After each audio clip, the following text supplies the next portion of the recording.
तो hello everyone, welcome back to the channel web for click.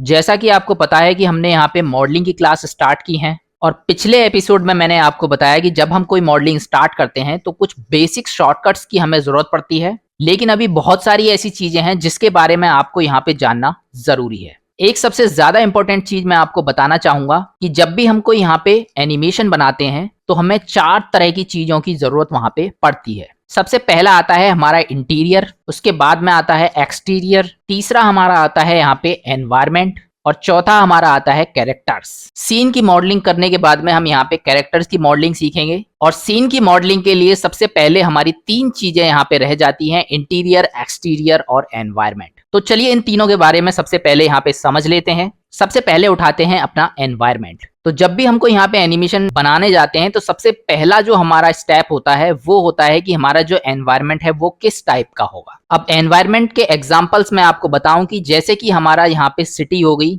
जिसमें बहुत सारी बिल्डिंग्स होती हैं, जंगल हो गया जिसमें बहुत सारे पेड़ पौधे, गुफाएं और झोपड़ियां होती हैं, बीच हो गया जहां पे समुद्र होता है और रेत होती है, या फिर स्पेस हो गया जहां पे बहुत सारे ग्रह होते हैं। तो इसी तरीके से अलग अलग टाइप के बहुत सारे ऐसे सीन हो सकते हैं, अलग अलग टाइप के बहुत सारे ऐसे एनवायरनमेंट हो सकते हैं जो आपको एनिमेशन में जरूरत पड़ सकती है। अब आते हैं अपने इंटीरियर और एक्सटीरियर पे। तो सबसे पहला एग्जाम्पल, जैसे कि मैंने आपको बताया कि सिटी हमारा एक एनवायरनमेंट है और इस सिटी के अंदर बहुत सारी बिल्डिंग हमें यहाँ पे बनानी पड़ती हैं। तो किसी भी सिटी के अंदर बहुत सारे स्कूल हो सकते हैं, घर हो सकते हैं, हॉस्पिटल्स हो सकते हैं। तो ये जो हमारी इंडिविजुअल बिल्डिंग्स होती हैं इनके लिए हम यहाँ पे इस्तेमाल करते हैं इंटीरियर और एक्सटीरियर। अगर हम किसी भी एक पर्टिकुलर बिल्डिंग को उठा लें, मान लीजिए घर को उठा लीजिए, तो उसमें जो अंदर का इलाका है उसको हम बोलते हैं इंटीरियर और उस घर के जो बाहर का हिस्सा है उसको हम बोलेंगे एक्सटीरियर। अब सबसे पहली बात आती है कि ये सारी चीजें तो आपको ऑलरेडी पता होंगी बहुत से लोगों को, इसमें जानने वाली क्या बात है। तो आपको मैं बता दूं कि जब हम यहाँ पे एनिमेशन करेंगे तो सबसे पहले आपको ये फोकस करना है कि आप जो भी यहाँ पे वीडियो बना रहे हैं, जो भी आप यहाँ पे एनिमेशन बना रहे हैं, उसमें आपकी कौन सी चीज यहाँ पे इस्तेमाल होने वाली है। मान लीजिए अगर हमारा कोई कैरेक्टर किसी सिटी में वॉक कर रहा है तो यहाँ पे हमें इंटीरियर और एक्सटीरियर की जरूरत नहीं पड़ती है, सिर्फ हमें जो यहाँ पे बिल्डिंग्स हैं उनकी जरूरत पड़ती है और हमें उस सिटी में जो जो हमें नेसेसरी चीजें हैं उनको हमें यहाँ पे डिजाइन करना होता है। हमें इंडिविजुअली हर बिल्डिंग के अंदर इंटीरियर या एक्सटीरियर जाके डिजाइन करने की जरूरत नहीं है। अब मान लीजिए हमारा जो कैरेक्टर है वो अगर किसी घर के अंदर मौजूद है तो वहां पे हमें बाहर की किसी भी सिटी को यूज करने की कोई जरूरत नहीं है। तो समझने वाली चीज ये है कि हमारी एनिमेशन में हमारा जो कैमरा है वो यहाँ पे किस चीज को कैद करने वाला है, सिर्फ वही चीज हमें यहाँ पे मॉडलिंग करनी है। फालतू की चीजों पे हमें यहाँ पे ध्यान नहीं देना है। अगर आपकी वीडियो यहाँ पे क्लासरूम की है तो सिर्फ आपको यहाँ पे क्लासरूम पे ध्यान देना है और वो भी क्लासरूम के सिर्फ इंटीरियर पे ध्यान देना है। उसमें जो एक्सटीरियर है वो सब यहाँ पे एक्स्ट्रा आपको डिजाइन करने की जरूरत नहीं है। अब बात करते हैं एक्सटीरियर की। जब हमारा कैरेक्टर एनवायरनमेंट के साथ में है यानी सिटी में वॉक कर रहा है तो हमारी जो फाइल होगी वो यहाँ पे अलग बनेगी और उसकी हम वीडियो अलग से एक्सपोर्ट करेंगे। उसके बाद में जब वो यहाँ पे घर के पास में जाता है वहां पे हमें उसके घर का थोड़ा सा एक्सटीरियर दिखाना पड़ेगा। तो आप वहां पे सिटी के अंदर ही किसी भी बिल्डिंग को उठा के उसके घर का एक्सटीरियर बना सकते हैं और उसको अच्छी तरीके से बाहर से डिजाइन कर सकते हैं। इसके बाद में जब वो यहाँ पे इंटीरियर यानी कि घर के अंदर एंटर करता है तो उसके लिए हम यहाँ पे तीसरी अलग फाइल बनाएंगे ताकि हमारा कैरेक्टर यहाँ पे आगे का जो इंटीरियर के साथ में जो इंटरेक्शन है वो यहाँ पे कर सके। अब आप यहाँ पे सोच रहे होंगे कि ये सारी चीजें अगर हम डिजाइन करने बैठेंगे तो हमें महीनों निकल जाएंगे एनिमेशन को करने में। तो ऐसा कुछ नहीं है। सिटी को डिजाइन करने के कुछ अलग मेथड होते हैं जिससे आप कुछ ही देर में यहाँ पे सिटी को बना सकते हैं बड़े आसानी से, जिसको हम आगे समझेंगे। इसके अलावा अगर आपको कोई 3D मॉडल सिटी का या किसी भी चीज का एक्सटीरियर का मिल जाता है तो उसको आप डाउनलोड भी कर सकते हैं। इसके लिए मैं ऑलरेडी वीडियो बना चुका हूँ, आप एपिसोड नंबर 35 में जाके देख सकते हैं। तो आज की जो हमारी क्लास है उसमें हम यहाँ पे छोटा सा इंटीरियर बनाएंगे जो हमारा क्लासरूम का इंटीरियर होगा। तो चलिए अपनी ब्लेंडर की स्क्रीन पे आ चुके हैं और अब हम यहाँ पे मॉडलिंग करना स्टार्ट करते हैं। सबसे पहला जो इसमें काम करना है आपको वो टाइमलाइन पे ध्यान देना है। जब भी आप कोई बड़ा सीन बनाते हैं तो उसमें सबसे पहले आपको टाइमलाइन मैनेज करना पड़ेगा, क्योंकि जब इसमें बहुत सारे ऑब्जेक्ट हम ऐड करते हैं तो यहाँ पे टाइमलाइन बहुत लंबी हो जाती है और अगर वो अच्छे से यहाँ पे अलग अलग फोल्डर में मैनेज है तो आराम से आप चीजों को यहाँ पे ढूंढ सकते हैं। तो सबसे पहले हम यहाँ पे क्लासरूम का इंटीरियर डिजाइन करने जा रहे हैं। तो इसके लिए सबसे पहले जो हमारा मेन फोल्डर है सीन कलेक्शन वाला, इसको आपको सेलेक्ट करना है, राइट क्लिक लेना है और न्यू कलेक्शन पे जब आप क्लिक करेंगे तो इस सीन कलेक्शन के अंदर हमारा दूसरा फोल्डर बन जाएगा कलेक्शन 2 के नाम से। इसका मैं नाम दे देता हूं क्लासरूम। अगर आपको फोल्डर के अंदर फोल्डर बनाना है तो उसको सेलेक्ट कीजिए, राइट क्लिक लीजिए और यहाँ पे न्यू पे क्लिक करेंगे तो आपका फोल्डर के अंदर दूसरा कलेक्शन यहाँ पे बन जाएगा। फिलहाल मुझे इसकी जरूरत नहीं है। तो चलिए सबसे पहले ये जो क्यूब है इसको हम अपना इस क्लासरूम में यहाँ पे डाल लेते हैं। तो इसको मैं यहाँ सिर्फ ड्रैग एंड ड्रॉप करूंगा इस तरीके से और यहाँ पे मेरा क्यूब आ जाएगा। अब हम यहाँ पे क्लासरूम का इंटीरियर डिजाइन कर रहे हैं तो सबसे पहले आपको एक चीज ध्यान देनी है, बाहर से हमारा क्लासरूम कैसा दिखता है इस पे हमें ज्यादा फोकस नहीं करना है। हमारा जो कैमरा है सिर्फ क्लासरूम के अंदर काम करेगा। तो फिलहाल ये जो लाइट है इनको मैं यहाँ से डिलीट कर देता हूँ, इनकी मुझे जरूरत नहीं है और इसको मैं क्लासरूम के साइज में सबसे पहले स्केल कर लेता हूँ। उसके लिए मैं एस बटन दबाऊंगा वाई डायरेक्शन में इस तरीके से और इसको थोड़ा सा मैं एक्स डायरेक्शन में बड़ा कर लेता हूँ। फिर से मैं स्केल करने के लिए एस बटन दबाऊंगा और एक्स डायरेक्शन में इसको यहाँ पे इस तरीके से स्केल कर लूंगा ताकि मेरा जो कमरा है वो थोड़ा सा इसमें ठीक से बन पाए।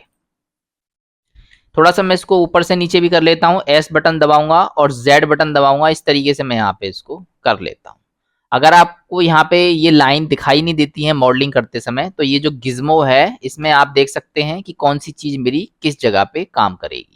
तो सबसे पहले मेरा जो क्यूब है वो यहाँ पे मैंने स्केल कर लिया है। अब ये जो क्लासरूम है इसके अंदर अगर हमें जाना है तो हम अंदर जाके इसमें मॉडलिंग करेंगे, साथ के साथ अगर हमें कैमरा मूव करना है तो उसकी भी हमें यहाँ पे बार बार जरूरत पड़ेगी। तो यहाँ पे इसकी जो दीवारें हैं हमें सबसे ज्यादा प्रॉब्लम करेंगी क्योंकि ये दीवारें जब तक यहाँ पे फ्लेक्सिबल ना हो, जिनको हम जब मन करे जब हाइड कर दें, जब मन करे जब यहाँ पे शो कर दें, तब तक हम इसमें काम नहीं कर पाएंगे। तो उसके लिए सबसे पहले इसको सेलेक्ट करेंगे यहाँ पे और एडिट मोड में चलते हैं। यहाँ पे ऊपर आपको वर्टिसेस, एज और फेस तीनों चीज आपको दिखाई देंगी।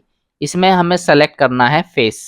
तो इससे हम इसके किसी भी फेस को सेलेक्ट कर सकते हैं और किसी भी फेस को अगर आपको यहाँ से इसको अलग करना है उसके लिए मैं शॉर्टकट बता चुका हूँ वाई बटन। वाई बटन जब आप इसको दबाएंगे तो इसमें से जो फेस है मेरा वो इससे इस तरीके से ढक्कन की तरह खुल जाता है, यानी कि इससे अलग हो जाता है। इसी तरीके से बाकी के जो हमारे फेस हैं इसको मैं सेलेक्ट करूंगा, वाई बटन दबा देता हूं यहाँ पे, इसको सेलेक्ट करूंगा, वाई बटन दबाऊंगा, इसको सेलेक्ट करूंगा, वाई बटन दबाऊंगा, या फिर आप सभी को सेलेक्ट करके यहाँ पे वाई बटन दबा देंगे तो भी ये अलग हो जाएंगे। तो चलिए मेरी जो ऊपर की जो रूफ है वो यहाँ पे अलग हो चुकी है, ये जो दीवार है ये मेरी अलग हो चुकी है, नीचे की जो रूफ है वो अलग हो चुकी है, सारी दीवारें मेरी एक दूसरे से यहाँ पे अलग हो चुकी। तो मैं इन सभी को कंट्रोल जेड कर देता हूँ फिलहाल। अब यहाँ पे मैंने ये अलग तो कर ली है लेकिन ये एडिट मोड में अलग हुई हैं। जब हम वापस ऑब्जेक्ट मोड में जाएंगे तो आप देखेंगे अब भी मेरा जो क्यूब है वो इसी तरीके से रहेगा। इसको यहाँ पे आप देखेंगे कि मैं अलग अलग दीवारों को यहाँ पे सेलेक्ट नहीं कर सकता। उसके लिए आपको यहाँ पे एक काम करना पड़ेगा, ए बटन से सभी को सेलेक्ट कर लीजिए, सभी को जो भी आपने अलग किया है, पी बटन दबाएंगे और बाई लूज पार्ट यहाँ पे क्लिक करेंगे। तो बाय लूज पार्ट जब आप क्लिक करेंगे तो आउटलाइनर में आप देखेंगे यहाँ पे मेरा अब ये जो क्यूब मैंने बनाई थी इसके सारे पार्ट्स मेरे अलग अलग हो चुके हैं और अलग अलग क्यूब के नाम से यहाँ पे आ चुके हैं। इसको मैं मिनिमाइज कर देता हूँ। वापस से चलते हैं अपने ऑब्जेक्ट मोड में और अब मैं यहाँ पे सबको इंडिविजुअली सेलेक्ट कर सकता हूँ इस तरीके से। किसी को अगर आपको हटाना है या फिर किसी को हाइड करना है बड़े आसानी से आप इसको एच बटन दबा के इस तरीके से हाइड कर सकते हैं। तो ऑल्ट एच से बटन से मैं सभी को यहाँ पे अनहाइड कर देता हूँ पहले। अब हम इन सभी को यहाँ पे ग्रुप कर लेते हैं और कुछ इस तरीके से ग्रुप करेंगे कि जिस भी दीवार को हम सेलेक्ट करें वो हमारी दीवार सेलेक्ट हो जाए, उसको हाइड करना चाहे हाइड हो जाए और वो आपस में ग्रुप भी रहे। तो किसी भी चीज को ग्रुप करने के दो तरीके मैंने आपको बताए थे। यहाँ पे दूसरी स्क्रीन पे हम आ चुके हैं। यहाँ पे मैं समझा देता हूँ किस तरीके से हमारे दोनों ग्रुप जो हैं वो यहाँ पे काम करते हैं। मान लीजिए मेरे पास में एक ऑब्जेक्ट है, इसको मैं शिफ्ट डी बटन करके यहाँ पे डुप्लीकेट कर लेता हूँ और शिफ्ट डी बटन करके मैं यहाँ पे इसको डुप्लीकेट कर लेता हूँ। शिफ्ट डी बटन से मैं यहाँ पे इसको इस तरीके से डुप्लीकेट कर देता हूँ। इन सभी क्यूब को अगर आप आपस में ज्वाइंट करना चाहते हैं तो उसके लिए हमारे पास एक शॉर्टकट होता है कंट्रोल जे। कंट्रोल जे से आप इनको ग्रुप कर सकते हैं और आप देख सकते हैं इसमें इंडिविजुअली एक छोटा सा ओरिजिन पॉइंट है सबका अलग अलग।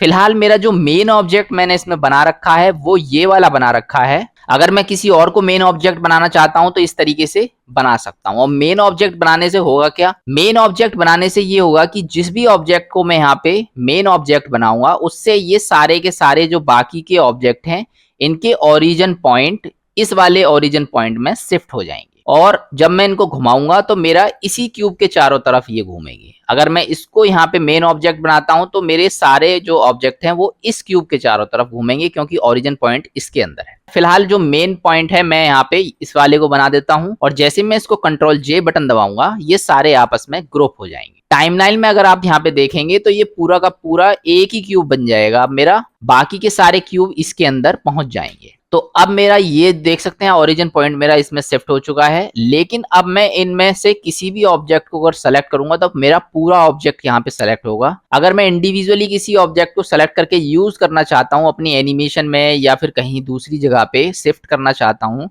तो वो चीज मैं यहाँ पे नहीं कर सकता। अगर मैं चाहूँ इस क्यूब को हाइड करना चाहूँ सिंपली, तो वो भी मैं यहाँ पे नहीं कर पाऊंगा। तो उसके लिए हमारे पास में दूसरा तरीका है। सबसे पहले मैं इसको यहाँ पे अनहाइड कर देता हूँ। एडिट मोड में जाएंगे, वापस ए बटन दबाएंगे और पी बटन दबाएंगे और बाय लूज पार्ट करेंगे तो ये सब मेरे यहाँ पे अलग हो जाएंगे इस तरीके से। और यहाँ पे आप देख सकते हैं टाइमलाइन में सारे क्यूब मेरे यहाँ पे अलग हो चुके हैं। और एक चीज हमेशा आपको ध्यान में देनी है, अब मैंने यहाँ पे इन सभी को अलग तो कर लिया है, लेकिन इनके जो ओरिजिन पॉइंट है वो अभी भी मेरे इस क्यूब के अंदर मौजूद है। यानी सारे जितने भी ओरिजिन पॉइंट थे इनके वो मेरे इस क्यूब के अंदर घुस चुके हैं। तो इनको अगर मुझे वापस लेके आना है तो ऑब्जेक्ट पे क्लिक करना है, सेट ओरिजिन टू ज्योमेट्री जो ऑप्शन है मेरा, इस पे क्लिक करना है सभी को सेलेक्ट करके, और इनके जो ओरिजिन पॉइंट है वो वापस इनके अंदर पहुंच जाएंगे इस तरीके से।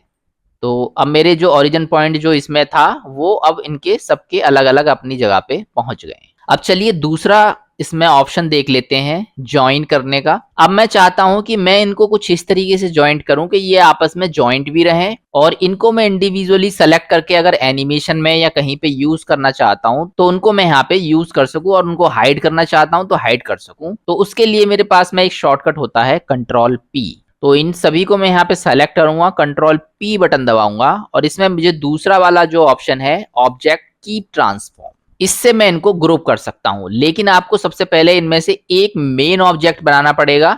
इसको मैं शिफ्ट बटन दबा के मेन ऑब्जेक्ट बना लेता हूं। अब यहाँ पे ये जो ओरिजिन पॉइंट है ये अपनी जगह पे अपने क्यूब में रहेंगे।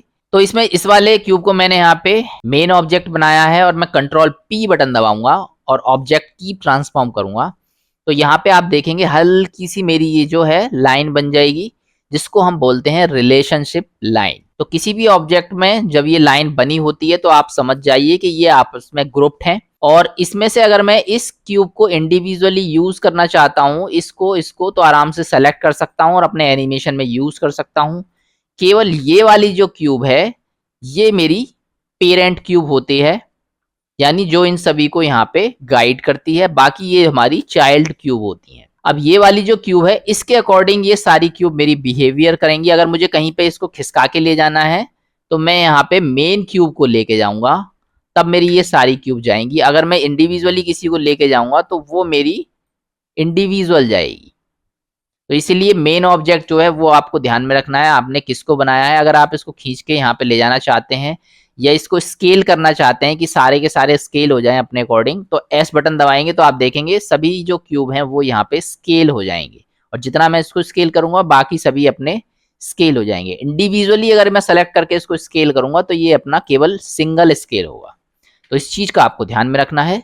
अब इसमें जो सबसे बड़ी दिक्कत आती है उसकी बात कर लेते हैं। यहाँ पे जब भी हम इसको सेलेक्ट करेंगे तो यहाँ पे आप देखेंगे अगर मैं इसको सेलेक्ट करूंगा तो इसको मैं यहाँ पे लेके तो जा सकता हूँ, लेकिन मैं इसमें जो चीजें हैं इनको यूज नहीं कर सकता। कैसे? मान लीजिए अगर मैं इसको डुप्लीकेट करना चाहता हूं तो मैं टाइमलाइन से इसको सेलेक्ट करूंगा तो मेरा ऑब्जेक्ट यहाँ पे आप देख सकते हैं सेलेक्ट हो गया। अगर मैं शिफ्ट डी बटन दबाऊंगा तो आप देखेंगे केवल एक ही ऑब्जेक्ट मेरा यहाँ पे डुप्लीकेट होगा। या फिर मैं इसको सेलेक्ट करने की कोशिश करूंगा तो केवल मेरा एक ऑब्जेक्ट यहाँ पे ये सेलेक्ट होगा। अगर मैं चाहता हूं कि सारे के सारे ऑब्जेक्ट मेरे यहाँ पे ये सेलेक्ट करने हैं मुझे, ताकि मैं इनको डुप्लीकेट कर सकूं, तो उसके लिए मुझे यहाँ पे इसको या तो राइट क्लिक लेना है, सेलेक्ट हायरार्की करना है, तब मैं इनको यहाँ पे इस तरीके से सेलेक्ट करके शिफ्ट डी बटन से मैं यहाँ पे इनको डुप्लीकेट कर पाऊंगा।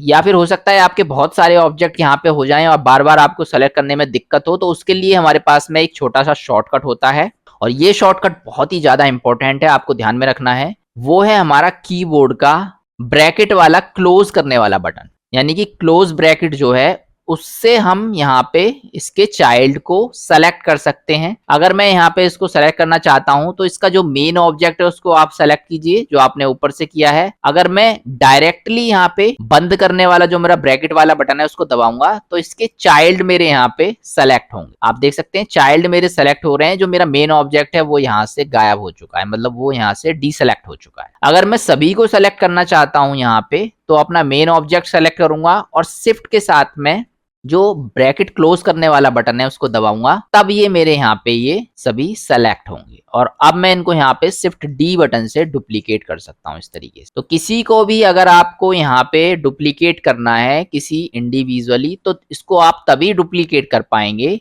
जब ये पूरे यहाँ पे आपस में हाईलाइटेड हो या सेलेक्टेड हो। तो हमेशा जब आप इसमें बड़े बड़े मॉडल्स को कहीं से डाउनलोड करेंगे तो इस तरह के हियरार्ची आपको मिलेंगे, और उसमें जब आप उसको डुप्लीकेट करने की कोशिश करते हैं या फिर आप उसको कहीं पे यूज करने की कोशिश करते हैं, तब आपको इन चीजों की नॉलेज होनी चाहिए, तभी आप वहां पे काम कर पाएंगे। तो अगर मुझे इसको डुप्लीकेट करना है, सिंपली इसको सेलेक्ट कीजिए, शिफ्ट बटन के साथ में क्लोज करने वाला ब्रैकेट बटन दबाइए। अब मैं इसको शिफ्ट डी बटन से यहाँ पे इसको डुप्लीकेट कर सकता हूँ इस तरीके से। तो चलिए आगे बढ़ते हैं और अपने मॉडलिंग वाले विंडो पे वापस चलते हैं। तो यहाँ पे हमने क्लासरूम को एक रिसाइज करके इनके सारे पार्ट्स को मैंने यहाँ पे अलग कर लिया है, और अब मैं यहाँ पे इनको ज्वाइंट करूंगा।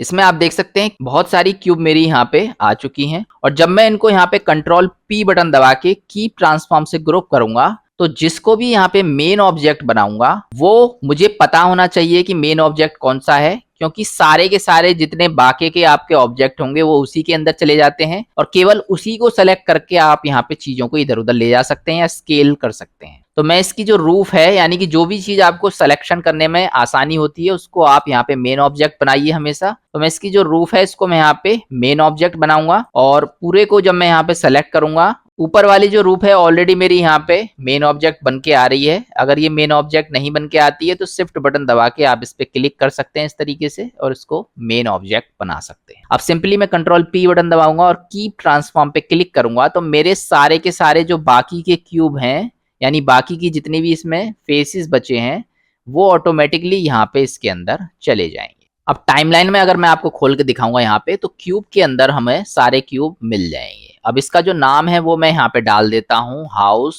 या फिर इसको मैं डाल देता हूँ क्लास, और इसमें रूफ डाल देता हूँ ताकि मुझे पता रहे कि इसमें मेन ऑब्जेक्ट मैंने किसको बनाया है।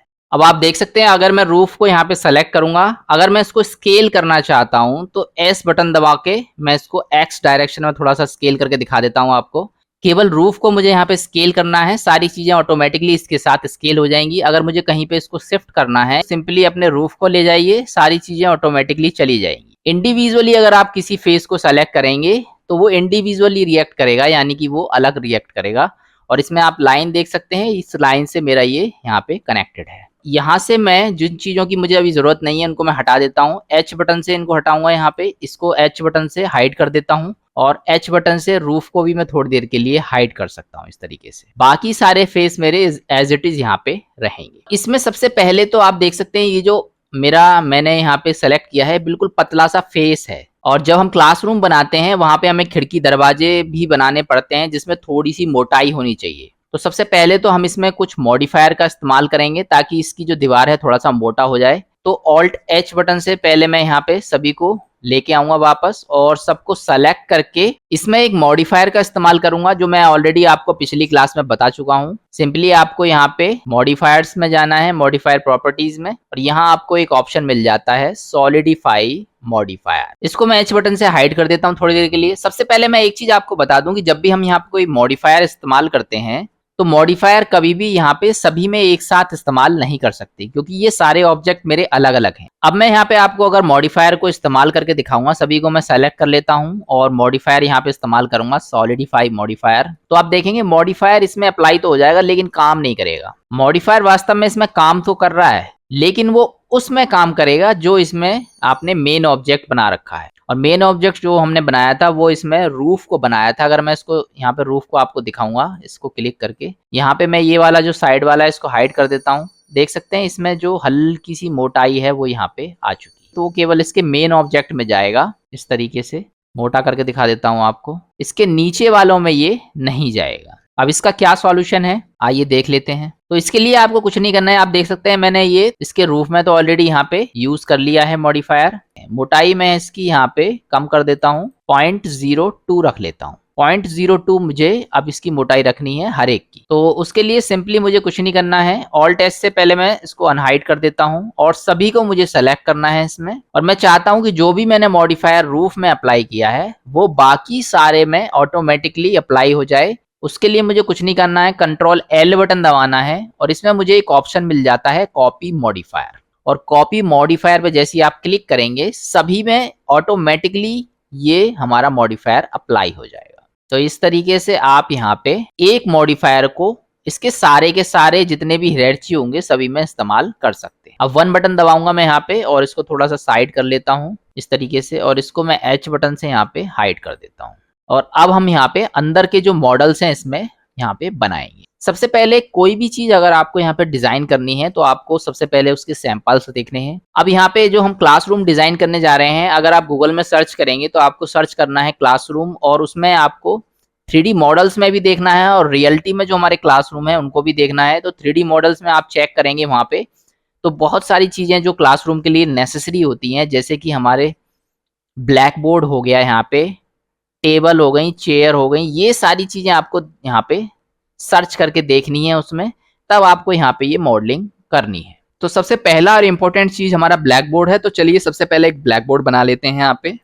उसके लिए मैं सिंपली एक प्लेन ले लेता हूँ, सिंपल अपना प्लेन को ऊपर लाऊंगा। यहाँ पे आप देख सकते हैं कि सारे के सारे जो कलर्स हैं वो मेरे एक जैसे जा रहे हैं। तो उसके लिए मैं ऑलरेडी आपको यहाँ पे ये जो टूल्स हैं इनके बारे में मैंने पिछले एपिसोड में समझाया था। पिछली वीडियो अगर आपने नहीं देखी है जरूर देखिएगा, उसमें आपको मैंने बहुत सारे बेसिक्स बताए हैं। इसमें हमें एक ऑप्शन मिल जाता है रैंडम का, ये जो रैंडम वाला ऑप्शन है इस पे आपको टिक करना है और ऑटोमेटिकली मॉडलिंग करते समय सबके जो कलर हैं वो यहाँ पे चेंज हो जाएंगे। कोई भी नई चीज आप यहाँ पे लेंगे तो उसका नया कलर बन के हमारे पास आएगा। और थोड़ा सा आपको ये अच्छा करना है तो यहाँ पे इसको दोबारा से मॉडलिंग वाला जो है आपका ग्लोब यहाँ पे सेलेक्ट होना चाहिए, ध्यान रहे, तब आपको ये यहाँ पे टिक करना है, नहीं तो ये सब ग्लोब के लिए यहाँ पे ऑप्शन चेंज होते रहते हैं। और यहाँ मुझे एक ऑप्शन मिल जाता है कैविटी का, इस कैविटी पे मुझे क्लिक करना है। यहाँ स्क्रीन से मुझे बोथ कर देना है। स्क्रीन से जैसे मैं बोथ करूंगा ये थोड़ा सा मुझे और बेहतरीन तरीके से चीजें दिखाई देंगी इसमें। और ये जो रेज वाला जो ऑप्शन है इसको मैं फुल कर दूंगा यहाँ पे, तो आप देखेंगे इनकी जो एजेस हैं वो थोड़ी सी मुझे बेहतरीन तरीके से यहाँ पे चमकेगी। अब ये जो मेरा प्लेन है इसको हम ब्लैक बोर्ड बनाना चाहते हैं, तो एन बटन से सबसे पहले आप इसके आइटम वाला ऑप्शन है इसको सेलेक्ट कर लीजिए यहाँ पे, या फिर आपको यहाँ पे प्रॉपर्टीज में एक ऑप्शन मिलेगा ऑब्जेक्ट प्रॉपर्टीज, इसको सेलेक्ट कर लीजिए। दोनों में आपको सेम ऑप्शन मिलेंगे। तो हमें ये घुमाना है और किस पे घुमाना है, तो एक्स एक्सिस पे या तो आप यहाँ पे ये जो कर्सर है इसको इस तरीके से लाइए और इसको ड्रैग एंड ड्रॉप करिए और इस तरीके से देख लीजिए कितना मुझे यहाँ पे ये घुमाना है। मेजरमेंट जो है वो आपको बिल्कुल परफेक्ट रखनी है। आप देख सकते हैं यहाँ पे मैं लेके आ रहा हूँ तो ये लगभग 90 डिग्री पे सेट हो रहा है, तो मैं यहाँ पे 90 डिग्री यहाँ पे रखूंगा इसको इस तरीके से। अब मैं इसको स्केल कर लेता हूँ, एक्स एक्सिस पे मुझे ये स्केल करना है इस तरीके से, और ये मेरा ब्लैक बोर्ड का जो साइज है वो मैं यहाँ पे इसको बना देता हूँ। जितना मेरा दीवार के हिसाब से ये ब्लैक बोर्ड सही बैठेगा उस हिसाब से मैं इसको सेट कर लूंगा। थोड़ी सी मुझे इसमें ब्लैक बोर्ड के लिए मोटाई देनी है, तो उसके लिए मैं दोबारा से यहाँ पे मॉडिफायर पे जाऊंगा और इसमें मैंने अभी जो मॉडिफायर इस्तेमाल किया था सॉलिडिफाई उसको यूज करूंगा, और जितना मुझे ये मोटा रखना है उस हिसाब से मैं यहाँ पे इसको इस तरीके से मोटा कर लेता हूँ। 3 मीटर जो है 0.03 मीटर जो है वो मेरा यहाँ पे सही है। अब मुझे इसको दीवार से सटाना है, तो उसके लिए भी मैंने पिछले एपिसोड में आपको एक तरीका बताया था, सिंपली स्नैप का हम इस्तेमाल करेंगे। स्नैप पे आपको क्लिक करना है और इसमें फेस को आपको यहाँ पे सेलेक्ट कर देना है। अब आपको यहाँ पे एक बार डीसेलेक्ट करके दोबारा से इसको सेलेक्ट करना है, और अब मैं यहाँ पे इसको अगर खींच के इससे साथ चिपकाऊंगा तो ये बिल्कुल परफेक्टली यहाँ पे इसके साथ चिपक जाएगा। अब मैं ब्लैक बोर्ड की तरह इसमें थोड़ा सा और यहाँ पे चीजों को मैनेज करना चाहता हूँ और मॉडलिंग करना चाहता हूँ ब्लैक बोर्ड को थोड़ा सा, तो उसके लिए मुझे यहाँ पे इसमें एडिट मोड में जाना पड़ेगा। और मॉडलिंग मोड में अगर मुझे जाना है, बाकी सारी चीजों को हटा के अगर मैं सिर्फ मॉडलिंग मोड में जाना चाहता हूँ अपने ऑब्जेक्ट को लेके, उसके लिए मैंने आपको एक ऑप्शन बताया था पिछले एपिसोड में, स्लैश वाला बटन। तो स्लैश वाला बटन जब मैं यहाँ पे दबाऊंगा तो बाकी सारी चीजें ऑटोमेटिकली यहाँ से गायब हो जाएंगी, सिर्फ मेरा वही ऑब्जेक्ट रहेगा जिसपे मैं काम करना चाहता हूँ। अब सिंपली मैं यहाँ पे इसको मॉडल करूंगा और उसके लिए मैं एडिट मोड में चलता हूँ यहाँ पे। अब यहाँ पे मैं एक चीज आपको बता देता हूँ जो यहाँ पे समझने वाली है। अगर मैं यहाँ पे क्यूब लूंगा एक, और फेस के अंदर मुझे अगर फेस डालना है तो मैं आई बटन से यहाँ पे सेलेक्ट करूंगा और फेस के अंदर इस तरीके से एक और फेस बना सकता हूँ। अब इस फेस को अगर मुझे यहाँ पे अंदर खिसकाना है इसके, तो इसके दो तरीके हैं। अगर आप पेंटिंग्स बना रहे हैं या फिर कोई वैसी चीज बना रहे हैं जिसमें आपकी ये जो एजेस हैं ये भी आपके फेस के साथ में अंदर जाएं, तो इसको डायरेक्टली आपको पकड़ के इस तरीके से यहाँ पे देख सकते हैं थोड़ी सी दिक्कत आ रही है। उसका रीजन ये है, स्नैप टूल मेरा यहाँ से ऑन है। काम खत्म करने के बाद में सबसे पहले स्नैप टूल को बंद कर दीजिए, नहीं तो इसी तरीके से आपको भी प्रॉब्लम आएगी। तो इसको मैं जब यहाँ पे पकड़ के खींचूंगा तो आप देखेंगे फेस के साथ में ऊपर वाली जो यहाँ पे फेस हैं वो भी मेरे इसके साथ में जा रहे हैं। अगर आपको पेंटिंग्स बनानी है या कोई भी चीज बनानी है तो उस केस में हम ये फेस इस तरीके से उसको डायरेक्टली खींच के अंदर ले जाएंगे। लेकिन मैं चाहता हूं कि ये अपनी जगह पे रहें, सिर्फ मेरा ये जो फेस है ये अंदर जाए, तो उसके लिए मैं ई बटन दबाऊंगा, एक्सट्रूड वाला। और अब मैं इसको थोड़ा सा ड्रैग करके अंदर की तरफ लेके जाऊंगा तो आप देखेंगे इस तरीके से मेरा ये ड्रैग होगा और यहाँ पे ये इस तरीके से फेस मेरे अपनी जगह पे रहेंगे ऊपर वाले, और ये अंदर चला जाएगा। तो इसकी मुझे जरूरत नहीं है फिलहाल, तो मैं यहाँ से इसको सेलेक्ट करूंगा। आप देख सकते हैं अगर मैं सेलेक्ट करूंगा तो ये एक तरफ से सेलेक्ट होगा। इसके लिए मैं वायर फ्रेम मोड का यूज कर लेता हूँ थोड़ी देर के लिए। वायर फ्रेम मोड से ये सभी तरफ से सेलेक्ट हो जाएगा। इसको मैं डिलीट कर देता हूँ, डिलीट फेसेस। फिर से अपने मॉडलिंग मोड में आ जाते हैं यहाँ पे, और अब इधर के जो फेस है मेरा, इसको मैं यहाँ पे आई बटन से थोड़ा सा फेस के अंदर एक और फेस बनाऊंगा इस तरीके से। और इसको अगर मुझे अंदर ले जाना है तो ऑलरेडी मैं बता चुका हूँ, ई बटन से मैं यहाँ पे इसको अंदर लेके जाऊंगा हल्का सा इस तरीके से, और ये मेरा ब्लैक बोर्ड यहाँ पे बन जाएगा। आप देख सकते हैं एजेस इसमें थोड़ी सी बाहर जा रही हैं। इसका रीजन ये है कि ये काफी पतला मेरे पास में ब्लैक बोर्ड है। अगर आप चाहें तो थोड़ा सा इसको मोटा कर सकते हैं। थोड़ी सी मोटाई अगर आपको बढ़ानी है तो थिकनेस आप यहाँ से बढ़ा सकते हैं मॉडिफायर से। अब पीछे से थोड़ा सा और मैं इसकी मोटाई यहाँ पे इस तरीके से बढ़ा सकता हूँ, तो ये मेरा यहाँ पे फेस बन जाएगा। तो ब्लैक बोर्ड मेरा बन चुका है। टैब बटन से मैं वापस आऊंगा पहले एडिट मोड से बाहर, और स्लैश बटन से वापस अपना मॉडलिंग वाली चीज जगह पे जाऊंगा। और यहाँ पे ये ऑलरेडी मेरा आप देख सकते हैं थोड़ा सा डिसबैलेंस हो गया क्योंकि ये मोटाई मैंने यहाँ पे दी है। फिर से मैं स्नैप बटन का इस्तेमाल करूंगा। पहले एक बार इसको सेलेक्ट करूंगा अलग से, और इसको दोबारा से सेलेक्ट करके तब मैं यहाँ पे स्नैपिंग करूंगा इसकी। अब ये अच्छी तरीके से यहाँ पे काम करेगा इस तरीके से। अब चलिए दूसरी चीज बनाते हैं। अब रूफ में हम यहाँ पे पंखे बनाएंगे और उनको यहाँ पे थोड़ा सा एनिमेट कराएंगे। तो उसके लिए मैं यहाँ पे ऑल्ट एच बटन से सारी चीजों को लेके आऊंगा, और इसमें मुझे रूफ में पंखे अगर बनाने हैं तो सिर्फ रूफ मुझे चाहिए। तो इनको मैं यहाँ पे थोड़ी देर के लिए साइड की दीवारों को हाइड कर देता हूँ इस तरीके से, और अब मैं यहाँ पे रूफ में पंखे बनाऊंगा। सबसे पहले हमें जरूरत पड़ेगी यहाँ पे यूवी स्फीयर की। अब यहाँ पे अगर पंखे की मॉडलिंग करना चाहता हूँ तो ये सारी चीजें मुझे यहाँ पे प्रॉब्लम करेंगी, इसलिए स्लैश बटन दबा के इसके मॉडलिंग मोड में आ जाता हूँ। और सबसे पहले इसको शेड ऑटो स्मूथ कर लेता हूँ। ये लेटेस्ट वर्जन है 3.5। शेड ऑटो स्मूथ आपको केवल 3.5 में ही मिलेगा। अब इसको मैं पंखा बनाना चाहता हूँ तो सिंपली मैं यहाँ पे पंखे की तरह सबसे पहले मैं यहाँ पे इसको एस बटन दबाऊंगा और ऊपर से नीचे यहाँ पे इसको स्केल कर लेता हूँ, जैसे हमारा पंखे की मोटाई होती है वहां पे। और मैं इसको एस बटन से थोड़ा सा छोटा कर देता हूँ यहाँ पे, और एस बटन से जेड डायरेक्शन में थोड़ा सा और पतला कर लेता हूँ जितना मेरा पंखे का वो पहिया होता है घुमाने वाला। तो ये इस तरीके से मेरा पंखे का एक जो बीच में घूमने वाला पहिया होता है वो यहाँ पे बन चुका है। अब चलिए इसमें शिफ्ट डी बटन दबाऊंगा, मैं यहाँ पे साइड में ले जाऊंगा। अब साइड में आप देख सकते हैं पता नहीं कहाँ इधर उधर जा रहा है, तो इसके लिए वाई बटन दबाऊंगा ताकि ये बिल्कुल वाई एक्सिस पे बिल्कुल परफेक्टली जाए। और अब मैं इसकी पंखड़ी बनाऊंगा। पंखड़ी कैसे बनाऊंगा, डॉट बटन से पहले फोकस में ले आता हूँ इसको। पंखड़ी बनाना बहुत ही आसान है। एस बटन दबाऊंगा इसको, और वाई बटन से इसको थोड़ा सा मैं स्केल कर लेता हूँ इस तरीके से, और एस बटन दबाऊंगा इसको। इस बार मैं रेड लाइन पे कर रहा हूँ तो एक्स बटन से स्केल करूंगा इस तरीके से। जितनी मोटी आपको पंखड़ी रखनी है उस हिसाब से आप इसको रख लीजिए।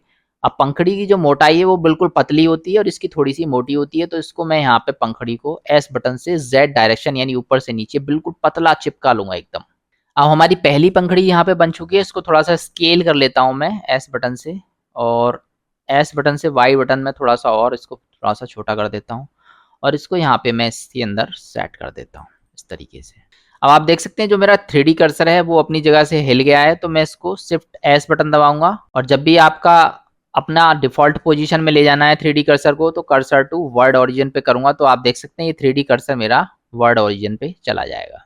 अब मुझे ये 3 पंखड़ियां बनानी है। तो इसी पंखड़ी को मुझे डुप्लीकेट करके तीनों तरफ घुमाना है, और वो किस एंगल पे घुमाना है कि बिल्कुल इक्वली बिल्कुल यहाँ पे ये पंखड़ियां जाएं। उसको कैसे करेंगे, चलिए यहाँ पे हम दिखा देते हैं आपको। सबसे पहले ये जो 3D कर्सर जो है ये आपका बहुत ज्यादा इंपॉर्टेंट काम करता है। ये जो आपको थोड़ा सा छोटा सा दिखाई दे रहा है, और यहाँ पे ये जो ऑप्शन है ये हमारा 3D कर्सर का ऑप्शन है। तो सबसे पहला आपको क्या काम करना है, अपना जो 3D कर्सर है वो इसके ओरिजिन पॉइंट पे ले जाना है, बिल्कुल मिडिल में। तो उसके लिए हम क्या करेंगे, शिफ्ट एस बटन दबाएंगे, और यहाँ पे आपको दो ही ऑप्शन यहाँ पे यूज करने हैं, सिलेक्शन टू कर्सर और कर्सर टू सिलेक्टेड। अगर आप अपने 3D कर्सर को अपनी सेलेक्ट करने वाली चीज पे ले जा रहे हैं तो कर्सर टू सिलेक्टेड जाएगा, और अगर अपने जो ऑब्जेक्ट है उसको आप यहाँ पे लेके आ रहे हैं तो जो चीज आपने सेलेक्ट की है सिलेक्शन टू कर्सर आएगा। तो अपने 3D कर्सर को हम यहाँ पे अपने ऑब्जेक्ट पे ले जा रहे हैं तो कर्सर टू सिलेक्टेड पे मैं क्लिक करूंगा और मेरा 3D कर्सर इस पे पहुंच जाएगा। अब इसका जो ओरिजिन पॉइंट है इसको मुझे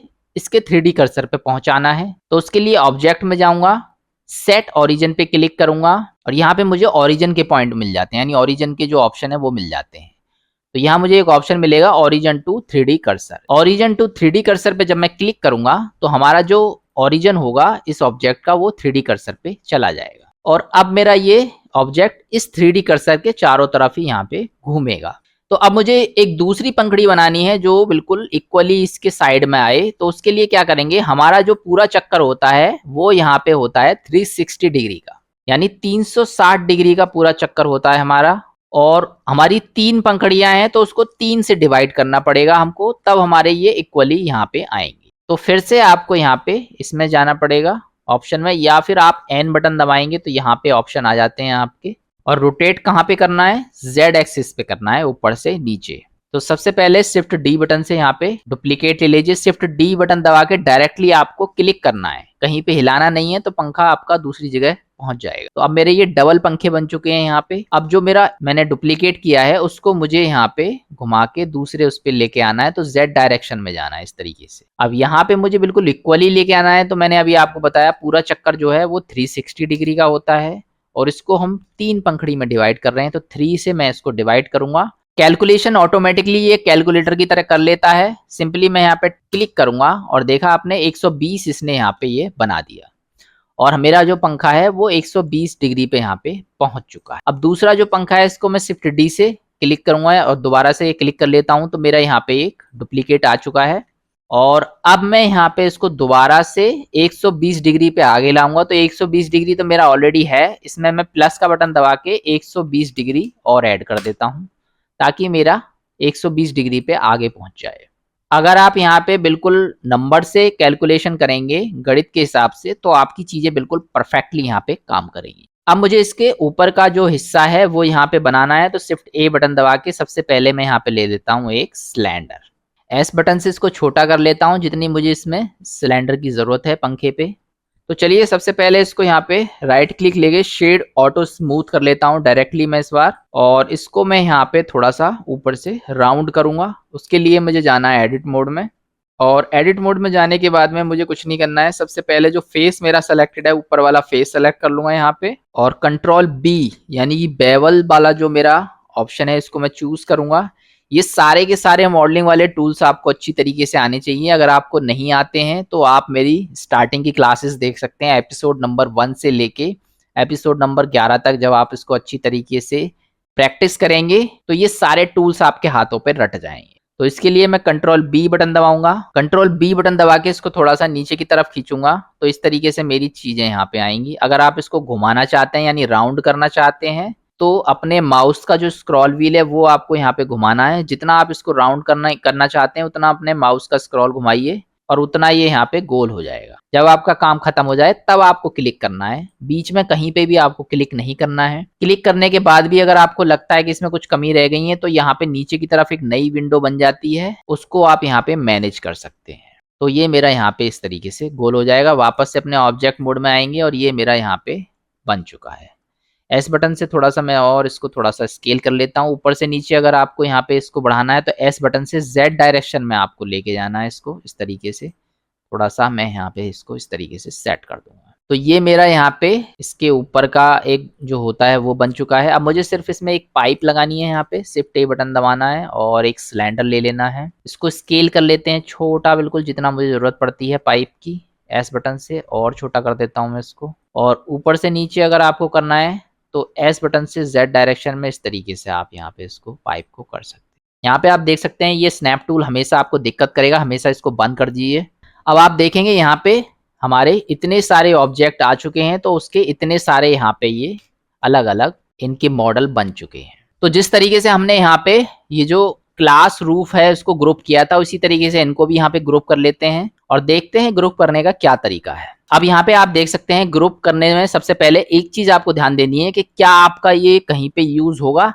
तो सबसे पहले मैं इसको एनिमेशन में यूज करना चाहता हूँ। एनिमेशन में यूज करूंगा तो आप देखेंगे मेरा जो यहाँ पे घूमेगा वो ये और तीनों चीज मेरी एनिमेशन में घूमेगी। ऊपर वाली जो चीज है वो मेरी बिल्कुल स्थिर रहेगी। तो सबसे पहले आप ये जो तीनों चीजें हैं इनको आप कंट्रोल जे बटन से ग्रुप कर लीजिए। आप कंट्रोल जे बटन से जब आप इसको ग्रुप करेंगे, मेन ऑब्जेक्ट मेरा बीच वाला रहेगा ताकि मेरा ये जो ओरिजिन पॉइंट है तीनों का बिल्कुल सेंटर में पहुंच जाए। और ऊपर वाले जो हैं ये दोनों फिक्स रहेंगे, तो इनको मैं कंट्रोल जे से इस तरीके से ग्रुप कर लूंगा। अब ये जो ऊपर वाला है इसको मैं मेन ऑब्जेक्ट बना लूंगा ताकि मुझे सिलेक्शन में इसमें आसानी हो। और नीचे वाला जो है ये मेरा अलग ऑब्जेक्ट है। अगर मैं इसको यहाँ पे घुमाना चाहता हूँ तो आर बटन से जेड डायरेक्शन में देख सकता हूँ घुमा के मेरा परफेक्टली घूम रहा है या नहीं। ओरिजिन पॉइंट बिल्कुल सेंटर में होगा तो ये बिल्कुल अच्छे तरीके से घूमेगा। अब इसको मैं यहाँ पे ग्रुप कर लेता हूँ इसके साथ। इसका मैं नाम दे देता हूँ फैन, क्योंकि इसी के अंदर मेरी सारी चीज यहाँ पे घुस जाए। इसको मैं मेन ऑब्जेक्ट बनाऊंगा, यहाँ पे शिफ्ट के साथ क्लिक करके इसको मेन ऑब्जेक्ट बनाऊंगा इस तरीके से और कंट्रोल पी बटन से कीप ट्रांसफॉर्म करूंगा तो मेरा जो सारी की सारी चीजें हैं वो इसके अंदर चली जाएंगी। तो चलिए मेरा जो पंखा है वो यहाँ पे बन चुका है और अब इसको हम रूफ में वहां पे जाके सेट कर लेते हैं। इसके लिए सिंपली पहले स्लैश बटन दबा के हम अपना मॉडलिंग मोड में आएंगे। अगर मुझे इसको स्केल करना है तो इसका जो मेन ऑब्जेक्ट बनाया था उसको पकड़ के मुझे यहाँ पे इसको स्केल करना है इस तरीके से। तो आप देख सकते हैं यहाँ पे मेरी जो आउटलाइनर है वो कितनी अच्छी तरीके से वेल मैनेज्ड आ रही है। यहाँ पे एक प्लेन आपको ये जो दिखाई दे रहा है इसका मैं रीनेम करना भूल गया हूँ, हमेशा आपको रीनेम कर लेना है। ये मेरा ब्लैक बोर्ड है तो इसका मैं नाम दे देता हूँ ब्लैक बोर्ड। और यहाँ पे क्लासरूम जो है इसके अंदर सारे इसके क्यूब यहाँ पे मौजूद हैं। फैन के अंदर जितना लिया था वो इसके फैन के अंदर मौजूद है। तो इसी तरीके से आपको भी यहाँ पे ये मैनेज करना है। अब मान लीजिए ये वाला जो ऑप्शन है, ये जो मेरा पंखा है ये सिर्फ एक पंखा है, इसको मैं यहाँ पे सबसे पहले स्नैप का बटन दबा देता हूँ यहाँ से और इसमें ये फेस सेलेक्ट होना चाहिए और इसको सबसे पहले मैं यहाँ पे सेट कर देता हूँ रूफ में। इस तरीके से मेरा ये रूफ में सेट हो जाएगा। अब इसमें मुझे डुप्लीकेट करना है, मान लीजिए स्नैप बटन मैं यहाँ से हटा देता हूँ पहले। अगर मुझे इसको डुप्लीकेट करना है तो आप इसको इजीली डुप्लीकेट नहीं कर सकते हैं, ये चीज मैं ऑलरेडी बता चुका हूं आपको। अगर आपको डुप्लीकेट करना है तो पहले आपको पूरा हायरार्ची यहां से सेलेक्ट करना पड़ेगा, या तो आप डायरेक्टली यहां से सेलेक्ट हायरार्ची कर सकते हैं या फिर आपको सिंपली अपना मेन ऑब्जेक्ट सेलेक्ट करना है और शिफ्ट के साथ में जो मेरा ब्रैकेट है क्लोज करने वाला ब्रैकेट उसको दबाना है और ये पूरी चीज यहाँ पे सेलेक्ट हो जाएगी। शिफ्ट डी बटन से मैं यहाँ पे इसको सेलेक्ट करूंगा और वाई एक्सिस पे मैं इसको यहाँ पे इस तरीके से लेके जाऊंगा तो बिल्कुल उसी सीध में मेरा ये जाएगा। तो यहाँ पे बच्चों के लिए मैं थोड़ा सा पंखा बना देता हूँ। एक पंखा मेरा टीचर के लिए हो गया आगे और एक मैं यहाँ पे थोड़ा सा बच्चों के लिए बना देता हूँ। इसको थोड़ा मैं साइड में कर देता हूँ इस तरीके से और शिफ्ट डी बटन दबाऊंगा दोबारा से और इस बार मैं एक्स एक्सिस पे इधर की साइड में यहाँ पे लेके जाऊंगा। तो इस तरीके से मेरी चीजें यहाँ पे आ जाएंगी। इंडिविजुअली अगर मैं यहाँ पे इसको डुप्लीकेट करने की कोशिश करूंगा तो आप देखेंगे सिर्फ मेरा यही डुप्लीकेट होगा। अगर आपको पूरे को डुप्लीकेट करना है तो पहले इसको सेलेक्ट कीजिए अपना जो मेन ऑब्जेक्ट है, उसके बाद में शिफ्ट के साथ में आपको क्लोज ब्रैकेट बटन दबाना है, तब मेरा ये पूरा हायरार्ची यहाँ पे ऑटोमेटिकली सेलेक्ट हो जाएगा। या फिर राइट क्लिक लेके सेलेक्ट हायरार्ची पे क्लिक करके आप इसको सेलेक्ट कर सकते हैं। तो मैं शॉर्टकट यहाँ पे इस्तेमाल करूंगा हमेशा। तो इन सभी को मैं दोबारा से यहाँ पे कर लेता हूँ। डायरेक्टली मैं यहाँ पे सेलेक्ट कर लेता हूँ दोनों को, शिफ्ट डी बटन दबाऊंगा और इनको वाई एक्सिस पे इस तरीके से यहाँ पे खींच के पीछे कर दूंगा। तो ये मेरे पंखे यहाँ पे बन चुके हैं। अब चलिए इसमें थोड़ी सी एनिमेशन कर लेते हैं। इन पंखों को अगर मुझे यहाँ पे घुमाना है तो क्या करेंगे, सबसे पहले मैं रूफ जो है इसको मैं H बटन से हाइड कर देता हूं ताकि मेरे पंखे क्लियरली मुझे विजिबल रहें। अब ये वाला जो पंखा है इसको मैं अगर घुमाना चाहता हूं तो इसका नीचे वाला हिस्सा जो है इसको मैं यहाँ पे R बटन Z बटन से इस तरीके से एनिमेट कर सकता हूँ। और टाइमलाइन में सिंपली आपको यहाँ पे कुछ नहीं करना है, इसको घुमाना है तो आपको यहाँ पे N बटन से पहले मैं यहाँ पे इसको ओपन करूंगा। अगर मुझे सिर्फ एक दो बार या चक्कर देने हैं, इसमें चक्कर दे के बंद करना है, तो आप इसको Z डायरेक्शन में अपनी वैल्यू को भर के इसको जितने चाहे उतने चक्कर दे सकते हैं। मान लीजिए अगर मुझे इसको 6 चक्कर देने हैं तो 360 डिग्री गुणा 6 यानी 6 बार मेरा 360 डिग्री पे घूमेगा, तब ये मेरा ये 6 चक्कर बन जाएंगे इसमें इस तरीके से।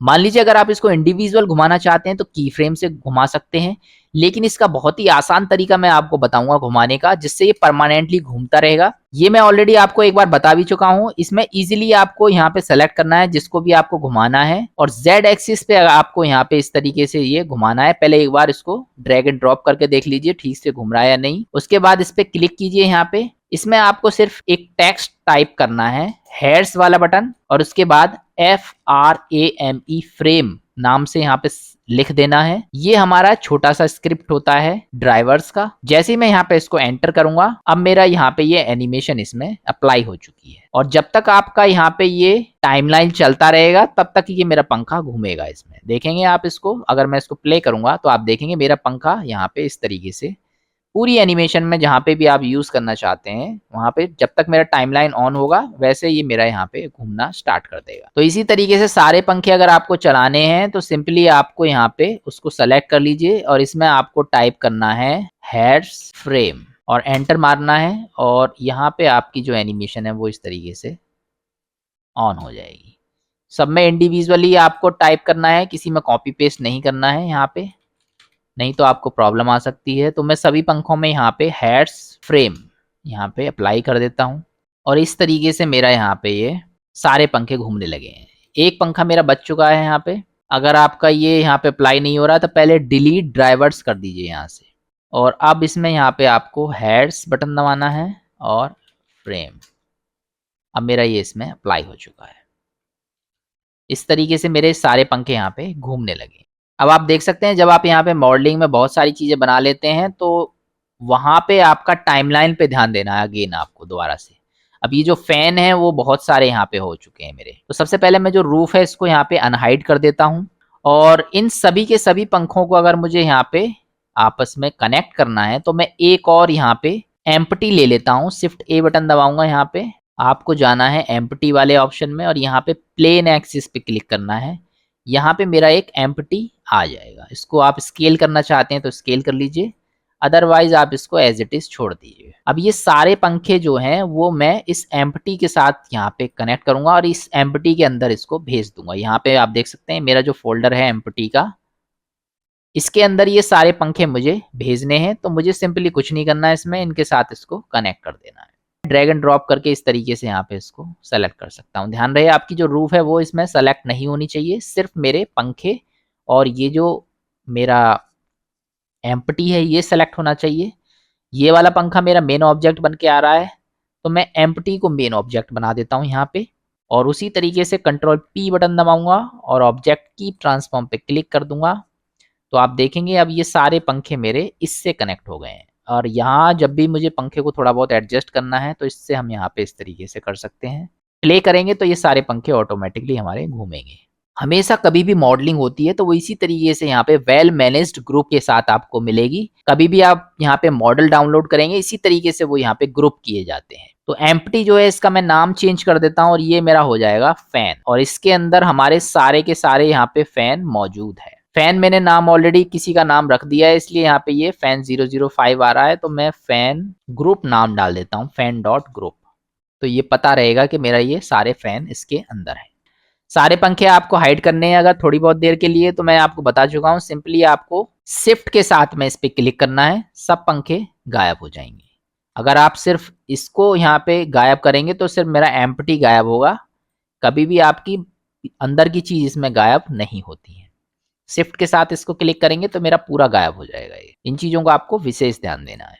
तो आपने देखा यहाँ पे हमने किस तरीके से एक रूम की यहाँ पे मॉडलिंग की, उसके बाद में यहाँ पे हमने पंखे बनाए, किस तरीके से हमने एक ब्लैक बोर्ड बनाया। और वीडियो इसमें काफी लंबी होती जा रही है और मैं चाहूँ तो इसको मुश्किल से 5 मिनट में यहाँ पे डिजाइन कर सकता हूँ, लेकिन मैं चाहता हूँ कि यहाँ पे जो बिल्कुल बिगिनर्स देख रहे हैं वो भी अच्छी तरीके से समझ में आए उनके, इस वजह से मुझे एक्सप्लेनेशन में यहाँ पे काफी टाइम लग जाता है। तो इसमें अभी बहुत सारी चीजें हैं जो अभी हमें सीखनी है और अभी हम इसमें बनाएंगे। चेयर हो गई, टेबल हो गई, इसको किस तरीके से यहाँ पे मैनेज करते हैं, किस तरीके से हम खिड़की दरवाजे इसमें मैनेज करते हैं, किस तरीके से हम इसमें कलर करके यहाँ पे इसको एकदम रियलिस्टिक बनाएंगे, इसके बाद लाइटिंग कैसे इस्तेमाल करेंगे, ये सारी चीजें हम आगे धीरे धीरे समझेंगे। अभी मैं इसको यहाँ पे स्टॉप करता हूँ। नेक्स्ट एपिसोड में हम यहाँ पे इसके बाकी की मॉडलिंग करेंगे, जितनी भी हमारी चीजें बच गई हैं वो सारी चीजें हम नेक्स्ट मॉडलिंग में खत्म करेंगे इसको।